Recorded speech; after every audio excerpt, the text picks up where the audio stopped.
La mujer que vino por amor, y se fue por su propia mentira. Siempre creí que el amor a distancia era difícil, pero no imposible. Pensaba que, con compromiso, honestidad y un poco de paciencia, dos personas podían acortar cualquier kilómetro. Y durante un año entero, yo estaba convencido de que eso era exactamente lo que Lucía y yo estábamos haciendo, desafiando la distancia. Me llamo Derek, tengo 36 años y vivo en una ciudad mediana de la costa este de Estados Unidos. Trabajo como técnico en sistemas y llevaba una vida tranquila. No era millonario ni un aventurero empedernido, pero sí era estable, responsable y bastante hogareño. Conocí a Lucía por accidente, en un foro de fotografía en línea. Recuerdo que ella comentó una de mis fotos, una toma nocturna del puerto, y me hizo una observación sobre el uso de la luz. Le respondí, y a partir de ahí comenzaron las interacciones. Ella vivía en Sudamérica, y tenía una forma de expresarse que me atrapó desde el primer momento. Empezamos intercambiando opiniones sobre cámaras y lentes, pero pronto pasamos a contarnos historias personales. Las conversaciones escritas se convirtieron en llamadas, y las llamadas, en videollamadas de madrugada. A veces, cuando estábamos en esas largas charlas nocturnas, ella se reía y decía, «Mira qué raro, sentir que te conozco tanto sin haberte abrazado nunca». Y yo respondía, «Lo raro es que siento lo mismo, y no me asusta». Al cabo de unos meses, ya nos habíamos visto en persona un par de veces. Yo viajaba cuando podía, y cada encuentro era como un paréntesis perfecto en la rutina. Ella me enseñaba su ciudad, me presentaba a sus amigas, y hablábamos de cómo sería nuestra vida si estuviéramos en el mismo lugar. Un año después, decidimos que era hora de dejar de soñar y empezar a vivirlo. Lucía aceptó casarse conmigo y mudarse a Estados Unidos. No fue un proceso rápido ni barato, trámites, entrevistas, papeles, pero el día que ella bajó del avión con una maleta y una sonrisa que parecía iluminar todo el aeropuerto, pensé, valió la pena cada segundo. La boda fue pequeña, pero emotiva. Mis padres la recibieron con cariño, mi hermano Natán hizo un brindis que nos hizo reír y llorar, y ella parecía encajar perfectamente en mi mundo. Los primeros meses juntos fueron como un sueño, paseos por el centro histórico, cenas en casa, tardes de películas abrazados. Lucía subía fotos a sus redes con frases como mi nuevo hogar o viviendo mi historia de amor. Yo me sentía afortunado, hasta que, sin aviso, todo se derrumbó. Era un martes por la mañana. Estaba en casa, en pijama, revisando un proyecto de trabajo, cuando escuché golpes fuertes en la puerta. Al abrir, me encontré con dos oficiales de policía. ¿Derek Collins?, preguntó uno. Sí, ¿qué pasa? Tenemos una denuncia de violencia doméstica en su contra. Debe acompañarnos. Me quedé paralizado. ¿Cómo? No, debe haber un error. Puede explicarlo en la estación, dijo el otro, mientras uno de ellos me giraba para esposarme. En el trayecto, el oficial que conducía me soltó la bomba. La denuncia había sido puesta por mi esposa unos días atrás. No entendía nada. Yo jamás le había levantado la mano, ni siquiera en una discusión fuerte.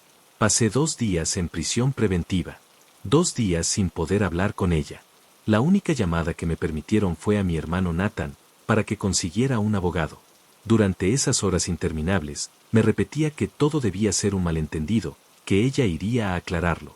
Me imaginaba que, en cualquier momento, aparecería en la comisaría para decir que todo había sido un error. Pero no fue así. Cuando salí, gracias a la falta de pruebas y a que el abogado presionó, regresé a casa esperando al menos encontrarla y tener una explicación. Abrí la puerta, y sentí un vacío físico en el estómago. La casa estaba medio vacía, faltaba mi cámara profesional, el reloj de mi padre, parte de mi equipo de trabajo y el sobre con efectivo que yo mismo le había mostrado por si algún día había una emergencia. Lucía no estaba. No había dejado nota, ni mensaje, ni respuesta en el teléfono. Y lo peor, nunca fue a verme a prisión. En ese momento no lo sabía, pero esa acusación falsa era solo la primera pieza de un plan mucho más grande. Un plan en el que yo había sido, desde el principio, el medio, no el destino. Actualización 1. Volver a casa después de 2 días en una celda fría, pensando que al menos tendría una explicación, y encontrar silencio, es una de las sensaciones más desgarradoras que he vivido.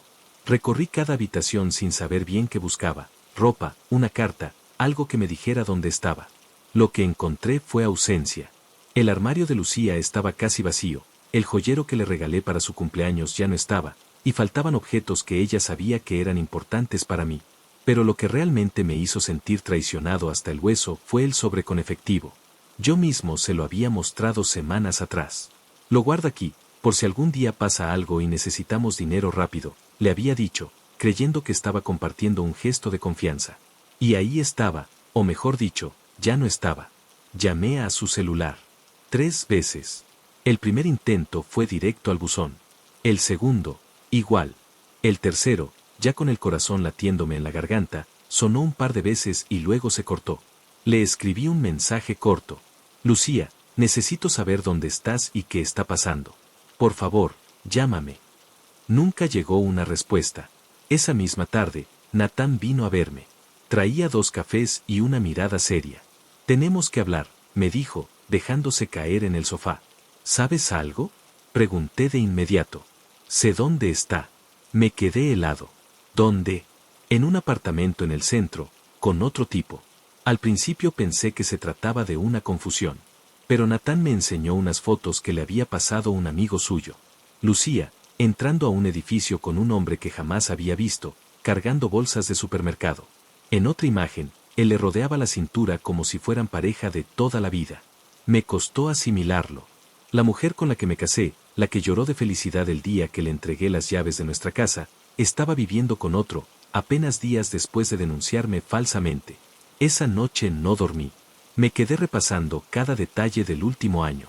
La rapidez con la que quiso casarse, como insistía en que yo la trajera cuanto antes, lo mucho que preguntaba sobre mis ahorros y mis bienes.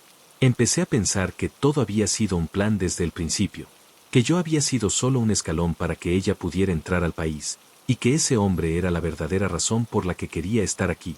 2 días después, un amigo que trabaja en inmigración me dio un dato que me encendió todas las alarmas.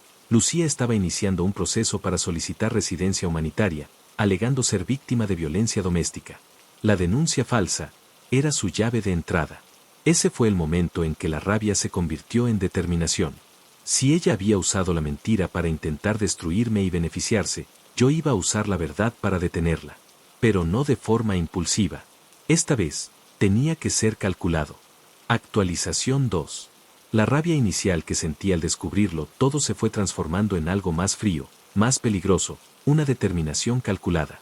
No iba a reaccionar con impulsos, no iba a perseguirla ni buscar una confrontación directa que pudiera ser usada en mi contra. No, yo iba a hacer las cosas de forma que cada paso quedara respaldado por la ley y la verdad. Mi primera llamada fue a Harper Michey, una abogada especializada en casos de inmigración y fraude matrimonial. Cuando le expliqué todo, se tomó unos segundos en silencio, tomando notas. Derek, si lo que me dices es cierto, ella está intentando usar el VAWA o algún programa similar, dijo. Estas leyes protegen a víctimas reales de violencia doméstica, pero también son usadas para cometer fraudes. Y mientras tanto yo soy el tipo que pasó 2 días en una celda, respondí, con un nudo en la garganta. Por eso necesitamos pruebas. ¿Cuántas más? Mejor. Pasé las siguientes semanas reuniendo todo, capturas de pantalla de nuestras conversaciones, fotos de los primeros meses de matrimonio, mensajes de voz donde ella me decía lo feliz que estaba, testimonios de vecinos que podían afirmar que nunca vieron ni escucharon violencia en casa. Incluso conseguí videos de cámaras de seguridad cercanas que la mostraban entrando y saliendo sin problemas, en fechas posteriores a la supuesta denuncia. Mientras tanto, empecé a recibir información de forma inesperada. Una vecina del edificio donde Lucía estaba viviendo me contactó a través de un mensaje de Facebook.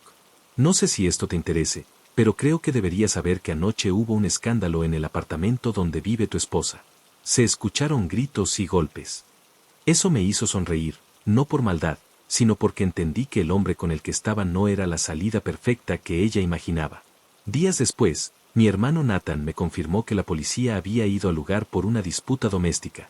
No hubo arrestos, pero el informe quedaba registrado. Era irónico, ella me había acusado falsamente de algo que ahora sí estaba viviendo, pero con el hombre por el que me dejó. Un par de semanas más tarde, la sorpresa fue mayor.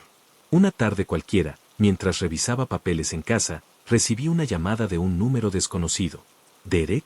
La voz era inconfundible, aunque sonaba más apagada que de costumbre. Lucía, respondí con frialdad. No esperaba escucharte. Necesito hablar contigo. No por lo que pasó, sino, porque no tengo a quien más acudir. Hubo un silencio incómodo. Podía escuchar cómo tomaba aire, como si estuviera al borde de las lágrimas. Él no es como yo pensaba. Me gritó, me empujó, no tengo dónde ir. Lamento que pases por eso, dije, midiendo cada palabra, pero después de lo que hiciste, no sé por qué me llamas. Porque eres la única persona que conocía antes de todo esto, y sé que, a pesar de todo, no me dejarías en la calle. Colgué sin darle una respuesta inmediata. Me quedé mirando el teléfono, pensando en la ironía de la situación. Ella había mentido para quedarse en este país, había intentado destruirme para conseguirlo, y ahora, el único refugio que creía tener era yo. Fue en ese instante que vi la oportunidad perfecta, ayudarla, sí, pero no de la manera que ella imaginaba. Le devolví la llamada esa noche. Puedes venir a hablar. Pero entiende que si lo haces, yo voy a hacer las cosas a mi manera. Lo que no sabía es que mi manera significaba algo muy distinto a lo que ella pensaba. Actualización 3. Lucía llegó 2 días después de aquella llamada. Tocó la puerta con suavidad, como si temiera que el sonido mismo pudiera romper el frágil hilo de oportunidad que creía tener conmigo. Cuando abrí, vi a una mujer distinta de la que se fue, ropa arrugada, ojeras marcadas y una expresión que oscilaba entre cansancio y desesperación. Se veía más pequeña. No físicamente, sino con esa energía que antes intentaba llenar todas las habitaciones, ya no brillaba. Gracias, por dejarme venir, dijo, bajando la mirada. No la invité a pasar de inmediato. La observé unos segundos, evaluando cada gesto, cada tic nervioso. Finalmente, me aparté de la puerta y señalé el sofá. Siéntate. Durante casi una hora, habló sin parar. Me contó cómo el hombre con el que estaba la controlaba, cómo había empezado a gritarle y empujarla, cómo sentía que había cometido un error. La escuchaba, sí, pero mi mente no dejaba de ir hacia otro punto que me carcomía desde el día que supe de él.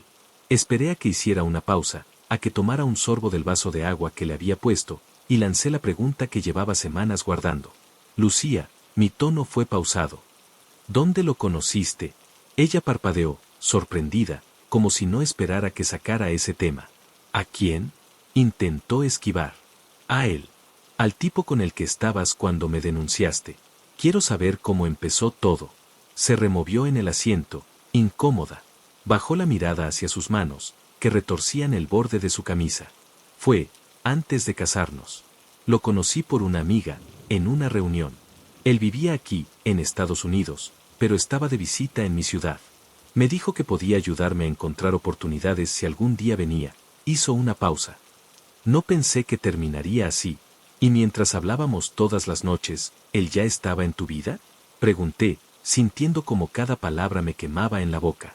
No era nada serio, susurró, pero su tono la traicionaba.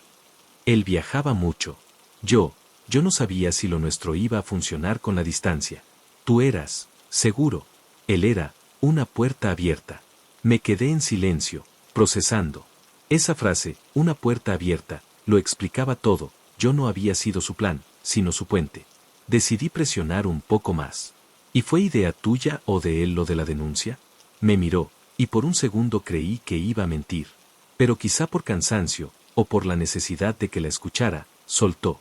Él me dijo que si quería quedarme aquí sin depender de ti, había formas, que conocía gente que había hecho lo mismo. Al principio me negué, pero cuando sentí que las cosas no iban bien, pensé que sería lo mejor. Ahí estaba. La confirmación de que no solo había sido calculado, sino guiado. Lo que me destrozó en semanas había sido, para ellos, una estrategia discutida con calma. Sé que hice muchas cosas mal contigo, dijo en un momento, con lágrimas en los ojos. Pero ahora solo quiero empezar de nuevo. ¿Empezar de nuevo? Pregunté. ¿Aquí? ¿Conmigo? No, no como pareja. Solo, necesito quedarme en este país y no tengo a quien más acudir. Ahí estaba, desnuda la verdad. No se trataba de arrepentimiento ni de remordimiento. Era supervivencia. Lo que Lucía no sabía era que, desde el momento en que acepté recibirla, ya había contactado a mi abogada Harper y a un agente de inmigración para coordinar un encuentro casual mientras ella estuviera en mi casa. Había reunido todo el expediente, la denuncia falsa, las pruebas de que convivía con otro hombre mientras me acusaba, los intentos de obtener la residencia humanitaria, y ahora, su propio reconocimiento de que había sido influenciada por él para usarme como trampolín y que estaba dispuesta a admitirlo en mi cara.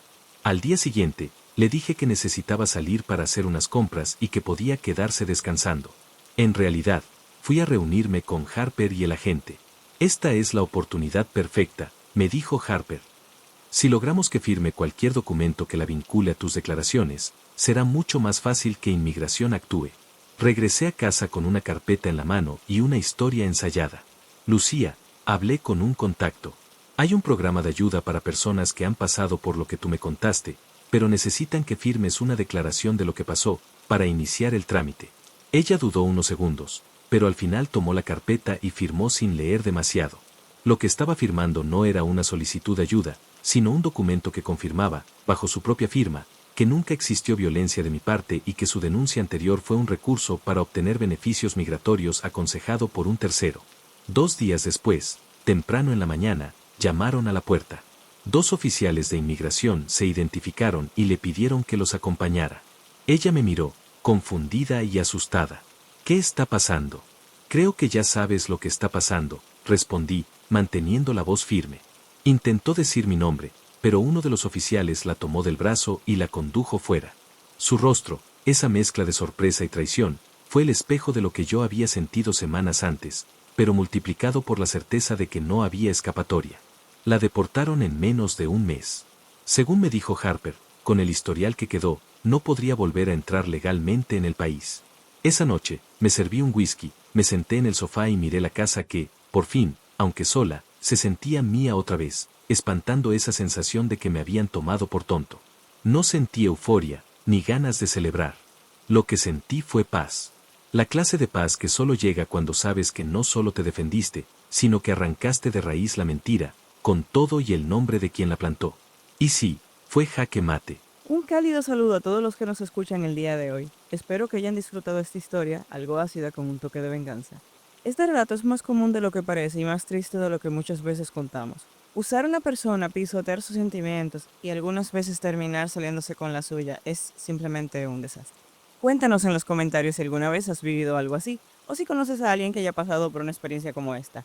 También recuerda darle like y suscribirte para más historias. Gracias.